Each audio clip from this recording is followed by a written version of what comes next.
यह कहानी के शुरुआती दौर की घटना आज से 3 वर्ष पूर्व घटी।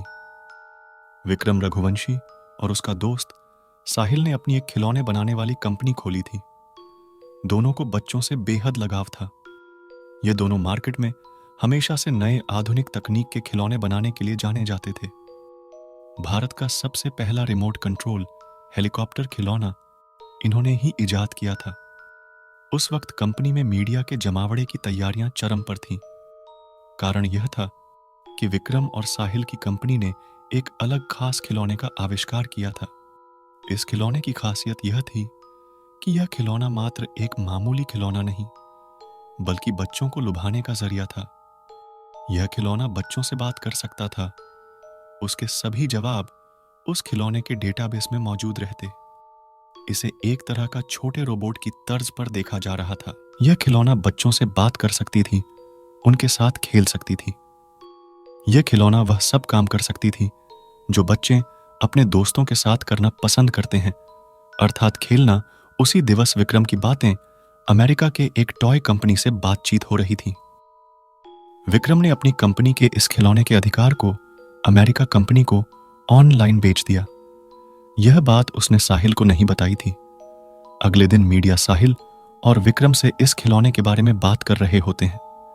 यह फंक्शन में वह इस खिलौने की टेक्नोलॉजी को विस्तार रूप से समझा रहे होते हैं। इस इंटरव्यू और लॉन्च इवेंट का प्रकाशन पूरे विश्व भर में हो रहा होता है।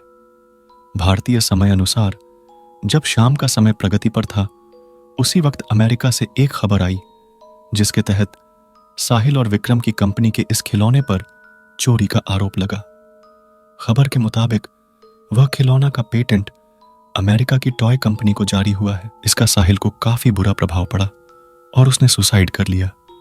इस खिलौने को बनाने में उसने काफी मेहनत करी थी। वह पेशे से इंजीनियर था, लेकिन इस सदमे में वह नहीं रह पा रहा था। अब वह खिलौने की कंपनी की पूरी संपत्ति अकेले विक्रम की हो गई थी। साहिल को मरे हुए अब 3 साल हो चुके थे। विक्रम आर्थिक रूप से काफी मजबूत हो चुका था। उसकी शादी भी हो चुकी थी। साहिल के हिस्से का भी उसने भुगतान करने को मना कर दिया था। एक दिन जब वह रात के 9 बजे अपने ऑफिस से घर की ओर निकल रहा था, तो उसे अपनी रॉयल्टी के कागज ढूंढने थे ताकि वह उन कागजात को अपने पास संभाल सके। इसी कागज को दिखा के ही उसे अमेरिका की कंपनी ने रॉयल्टी देने का वायदा किया था। वह कागजात ढूंढने लगा। ऑफिस से सभी कर्मचारी चले गए थे। उसे वह कागजात ढूंढने में काफी समय लग रहा था। वह कभी कंप्यूटर के टेबल पर ढूंढता, तो कभी कागजात सभी तहखाने में ढूंढता, लेकिन उसे हर बार निराशा मिली। उसने कागजात को ढूंढने के लिए हर दिन अपने ऑफिस के कार्य के बाद प्रयत्न किया, परंतु हर बार की तरह उसे इस बार भी मायूसी का सामना करना पड़ा। वह इसके बाद लगातार डिप्रेशन की स्थिति में ग्रस्त हो रहा था। अमेरिकन कंपनी अब उसके रॉयल्टी पर भी ब्रेक लगाने में सक्षम थी। यह उस कंपनी का नियम था कि जिसे भी वह रॉयल्टी देंगी, उसे हर 3 साल बाद रिन्यू करवाना होगा, जिसके लिए उसे अग्रीमेंट के कागजात दिखाने होंगे। वह अब कागजात ढूंढते हुए हार जाता है। उसे इस बात का डर रहता है अब उसे रॉयल्टी नहीं मिलेगी। उसकी कंपनी में बनने वाले खिलौने भी इतने नहीं बिक पाते थे कि अपने घर खर्च को संभाल सके। उसने सोचा कि अब वह कंप्यूटर में सेव फाइल में से समझकर वैसी डॉल को बनाएगा ताकि उसकी कमाई हो जाए। तकरीबन 2 से 3 महीने उसने घर में न जाने का फैसला किया। उसने अपना फैसला अपनी पत्नी को बता दिया था। इन 3 महीने में उसे अमेरिकी कंपनी से मैसेज आ गया था कि वह उसे अब रॉयल्टी नहीं दे पाएंगे। यह फैसला उसके लिए हैरान कर देने वाला नहीं था, क्योंकि इस निर्णय से वह पहले से ही वाकिफ था। अपनी कड़ी मेहनत के बाद उसे अपने कार्य पर सफलता मिली। उसने वह खिलौना बना दिया। खिलौने में आधुनिक वक्त के मुताबिक कुछ नए तकनीक का भी इस्तेमाल किया गया था। अपने परीक्षण में सफल होने के बाद विक्रम बेहद खुश था। इतने महीने के मेहनत के बाद विक्रम अपने घर जा रहा था। उसका बच्चा भी उसके इंतजार में राह देख रहा था।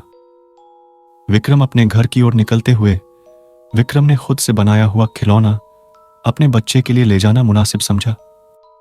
विक्रम ने सोचा कि अब उसकी जिंदगी बदल जाएगी, वह फिर से खुशी भरा जीवन व्यतीत करने लग जाएगा। लेकिन उसे क्या मालूम था कि यह खिलौना उसका वर्तमान एक बुरे लम्हे का आगाज होगा।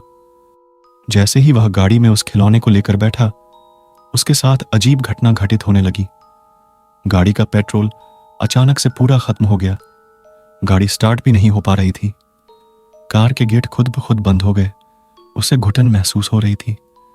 खिलौने में से अजीब से हंसने की ध्वनि आ रही थी। यह हंसी की आवाज विक्रम के कानों में दर्द पैदा कर रहा था। वह बेहोश हो चुका था। जब उठा तो खुद को अपने घर के बाहर पाया। उसके रोंगटे खड़े हो गए। वह घबराया हुआ था। वह डॉल लेकर जल्दी से अपने कमरे की ओर भागा। उसे ऐसे देखते हुए विक्रम की पत्नी डर गई थी और बच्चे ने हाथ में डॉल देखी तो वह भी अपने पापा की तरफ नन्हे कदमों से दौड़ा। विक्रम ने वह डॉल झट से अलमीरा में छुपा दिया और उसका ताला लगाकर चाबी अपने पास रख ली। उसने यह सब होने के बाद तुरंत कंपनी के मैनेजर को फोन किया और उस खिलौने को बनाने से रोकने को कहा। अगले दिन वह अलमीरा में उस डॉल को निकालकर समुद्र में डालने का सोचने लगा। लेकिन जैसे ही उसने अलमीरा खोला, वह हैरान रह गया। अलमीरा में वह डॉल नहीं थी। वह चिंतित हो गया। वह जल्दी से तेज रफ्तार में भागा। वह अपने बच्चे को ढूंढ रहा था। उसे जो डर था वही हुआ। उसका बच्चा उसी डॉल के साथ खेल रहा था। विक्रम अपने बच्चे से डॉल खींचकर ले गया। वह डॉल उसके हाथ में आते ही वही अजीब हंसी के साथ हंसने लगा। मेरे से पीछा नहीं छुड़ा पाएगा विक्रम। मेरी मेहनत को तुमने चंद पैसों के लिए बेच दिया। यह आवाज किसी अन्य की नहीं बल्कि साहिल की थी। विक्रम काफी भयभीत हो चुका था। उसने वह डॉल समुद्र में फेंक दिया। लेकिन इसके बावजूद साहिल की आवाज सुनाई दे रही थी। यह आवाज उसे पागल कर दिया था।